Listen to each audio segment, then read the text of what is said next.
Bom, começando aqui mais um estudo, eu quero falar um pouco sobre unidade dentro do conceito das doutrinas que são apresentadas na Palavra de Deus, né?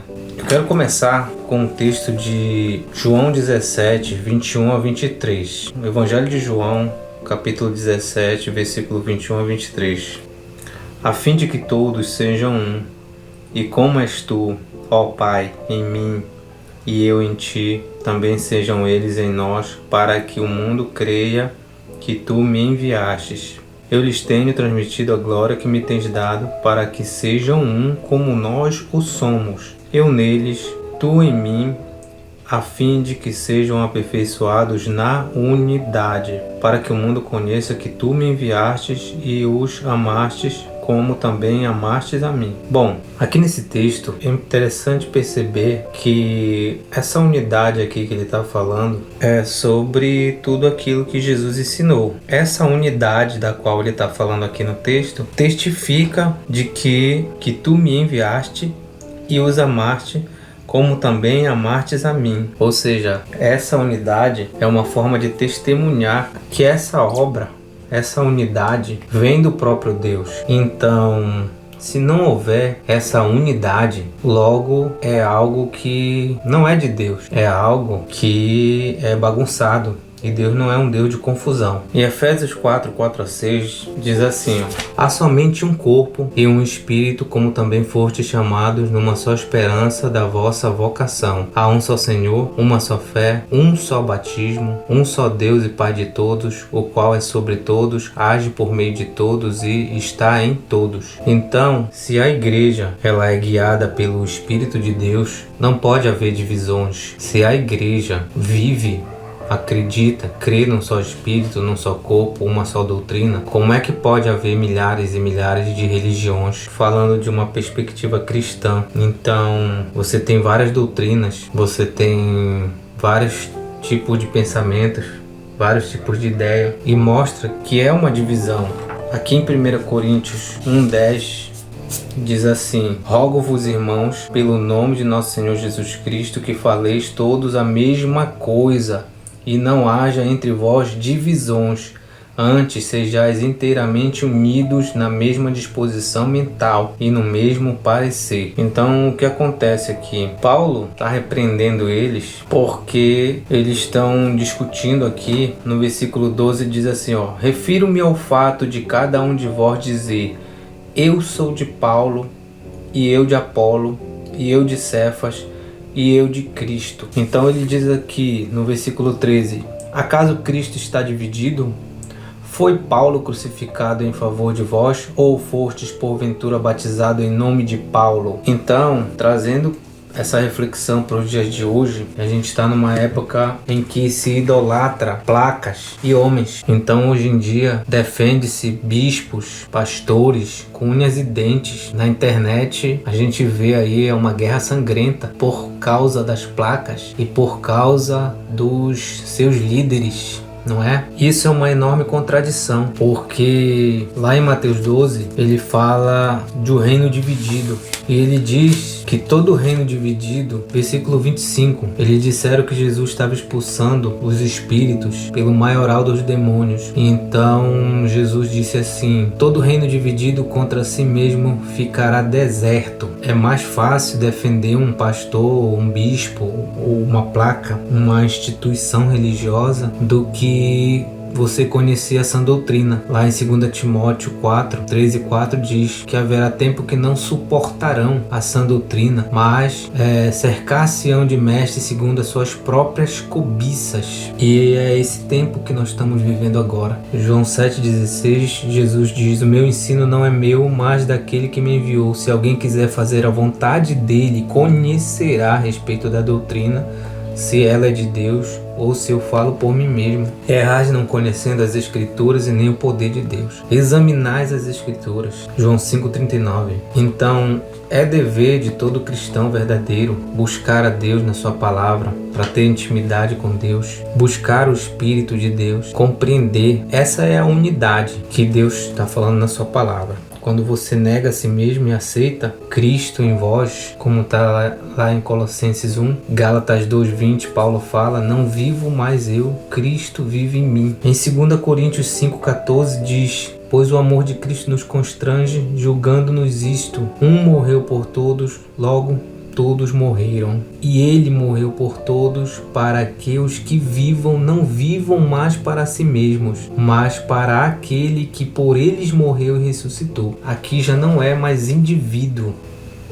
Antes de haver judaísmo, é lógico, né, que a palavra de Deus veio através do judaísmo. E nessa época ainda não existia cristianismo. E a palavra veio através do povo judeu. Mas a gente tem que entender que antes, ainda nos tempos de Noé, ele vai dizer assim, Gênesis 6: então se arrependeu o Senhor de ter feito o homem na terra, e isso lhe pesou no coração. Disse o Senhor: farei desaparecer da face da terra o homem que criei, o homem, o animal, répteis, aves dos céus, porque me arrependo de haver tê-los feito. Porém Noé achou graça diante do Senhor. Por que Noé achou graça aqui? Eis a história de Noé, versículo 9. Noé era homem justo e íntegro entre os seus contemporâneos.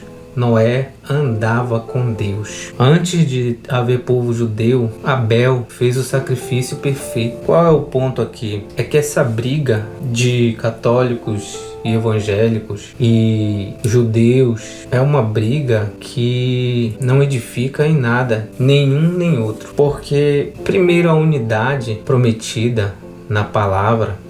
Se a palavra de Deus é sagrada e ela é transcendente, nós temos ali em Provérbios 1:23 que diz assim: atentai para a minha repreensão, eis que derramareis copiosamente sobre vós o meu espírito e vos fareis saber as minhas palavras. Lá em Joel 2:28, a partir do versículo 28 ali, em Ezequiel 36, 25, 27, Jeremias chega a dizer assim, para a nova aliança, Jeremias 31, 31 a 34, versículo 34, não ensinará jamais cada um ao seu próximo, nem cada um ao seu irmão, dizendo, conhece o Senhor, porque todos me conhecerão, desde o menor até o maior deles, diz o Senhor, pois perdoarei das suas iniquidades e dos seus pecados jamais me lembrarei. Se a gente lê lá em Romanos 8,14, que ele diz que os que são guiados pelo Espírito de Deus, esses são os verdadeiros filhos de Deus. No mesmo Romanos 8 ele diz, vós não estáis na carne, mas no Espírito, se de fato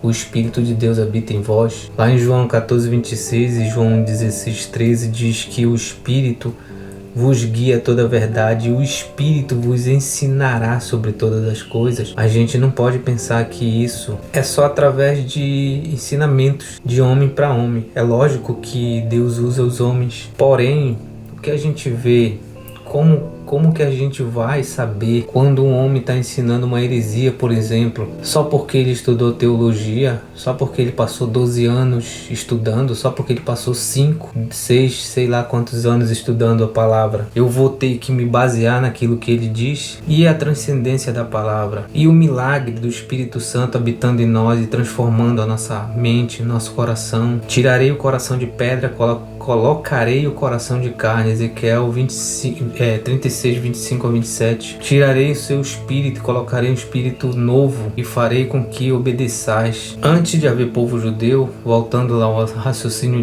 do texto de Noé que eu estava, antes de haver povo judeu já havia servos de Deus que obedeciam a Deus. De alguma forma Deus se manifestava a eles lá e eles obedeciam. A palavra de Deus se manifestou antes da igreja, para o povo de Deus, para os filhos de Deus. Só para a gente entender um pouquinho, no judaísmo nós temos a Torá, o Talmud, a Mishnah, os Midrash, o Zorah, que são as bases, é a literatura que é como se fosse a sagrada tradição, o sagrado magistério da Igreja Católica. E esses livros, eles são comentários e discussões sobre a hermenêutica que eles fazem do texto, né, a exegese, e vai explicar ali de alguma forma. E existem milhares e milhares de comentários no Talmud. A unidade do judaísmo é isso. está embasada, né? A unidade que eles acreditam está embasada nesse compêndio literário, como eu mencionei agora há pouco. No catolicismo, a gente tem a Sagrada Tradição, as Sagradas Escrituras e o Sagrado Magistério. Lembrando que muitos milhares de anos antes já existia a Palavra de Deus com os judeus. Tudo bem que foi a Igreja Católica que preservou ali, mas os judeus tinham os escritos deles ali, que eles preservaram também. E a Igreja acredita, a Igreja Católica acredita que a tradição, como os judeus, né, que tem também a tradição lá do Talmud e outros livros lá que fazem parte da literatura deles, e os católicos também têm a Sagrada Tradição, as Sagradas Escrituras e o Sagrado Magistério, que explica ali a tradição e as escrituras. Só que isso é algo que gera uma pluralidade de pensamentos e de histórias e de agregados de situações ali que fogem daquele o que de mim estava escrito, né? Ali de Lucas 8, de Lucas 24. O que acontece agora na questão dos evangélicos é que eles vêm com aquela proposta de sola escritura, né? Somente a Bíblia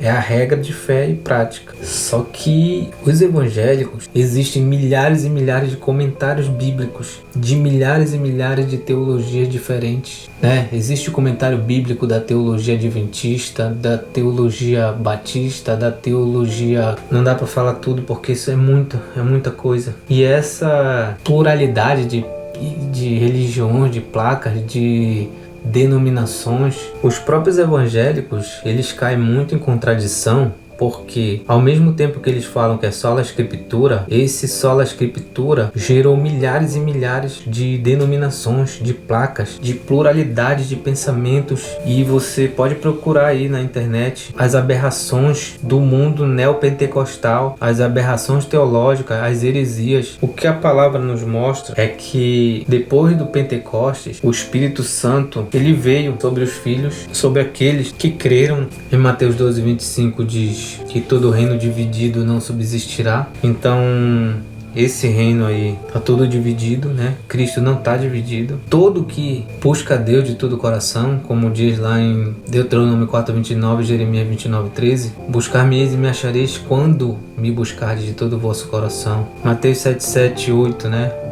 Pedi, dá-se-vos-á, busquei, achareis, batei, abri-se-lhe-á, porque todo aquele que pede recebe, o que busca acha, e aquele que bate lhe será aberto. Isso aqui nos une a Deus, né? A partir do momento que você recebe o Espírito Santo, você recebe autonomia. Mas quando você começa a inventar palavras que Deus não falou, Mateus 7:24, todo aquele que ouve, o ouvir aqui é dar atenção. Aquele que ouve, dá atenção para as minhas palavras e as pratica, será comparado a um homem prudente que edificou sua casa sobre a rocha. O grupo de Mateus 7:21-23, que diz: nem todo aquele que me diz Senhor, Senhor, são exatamente aqueles que ouvem, que leem, porém preferem seguir o seu próprio caminho. Usam elementos da palavra para criar sua própria religião, né? E aí eu termino com esse texto aqui, que eu considero um texto que me fez refletir demais acerca dessa briga. A verdadeira igreja, ela vem desde lá de Jesus Cristo. E na verdade ela vem muito antes, porque muito antes de Jesus Cristo já tinha um povo fiel a Deus. O próprio Noé, lá no início, achou graça. E lá diz, Noé andava com Deus. Gênesis 6:9. Aqui em João 6, diz assim, João 6:37 e o versículo 39. Versículo 37, todo aquele que o Pai me dá, esse virá a mim. E o que vem a mim, de modo nenhum o lançarei fora. Versículo 39. E a vontade de quem me enviou é esta, que nenhum eu perca de todos os que me deu. Pelo contrário, eu o ressuscitarei no último dia. João 10:27-29 diz assim: as minhas ovelhas ouvem a minha voz, eu as conheço e elas me seguem. Eu lhes dou a vida eterna, jamais perecerão, e ninguém as arrebatará da minha mão. Aquilo que o Pai me deu é maior do que tudo, e da mão do Pai ninguém pode arrebatar. Há muito tempo eu andei atrás de uma igreja verdadeira, achando que uma dessas que tem placa aí era verdadeira. Porém, nenhuma delas se identifica verdadeiramente com a igreja mesmo que a Bíblia nos mostra.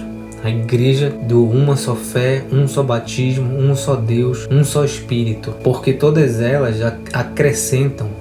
Até as que dizem que só se baseiam na Bíblia acrescentam um monte de doutrinas além da Bíblia. Mas é importante dizer que em Apocalipse 18:4 diz assim: ouvi outra voz do céu dizendo: retirai-vos dela, povo meu, para não serdes cúmplices em seus pecados e para não participardes dos seus flagelos. Dentro dessa confusão religiosa que aí está, muitas pessoas estão lá dentro porque são pessoas simples, pessoas humildes, pessoas que só querem encontrar Deus, porém caem na mão de lobos devoradores. Mas Deus vai despertar essas pessoas, vai tirar elas de lá. Por isso que aqui em Apocalipse 18:4 diz: retirai-vos dela, povo meu, porque Deus sabe que as pessoas elas não vão ser enganadas nesses lugares porque elas querem. Elas simplesmente estão atrás de Deus, elas querem Deus, só que infelizmente elas caem nesses enganos aí. Então era isso, a reflexão do vídeo de hoje sobre unidade, uma só fé, um só Espírito, uma só esperança, um só Deus, um só Senhor. Não existe nada além do um, além da unidade. Atos 4:32 diz assim: da multidão dos que creram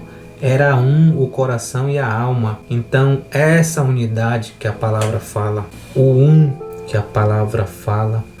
Mas existe a igreja, Deus vem conduzindo ela desde lá do início. E essa igreja, com certeza, como a própria Bíblia diz, né? Muitos são chamados, poucos escolhidos. A porta estreita, são poucos os que entram por ela. Fico por aqui com esse vídeo. Até a próxima. Inscreva-se no canal, deixe o seu like e até o próximo vídeo.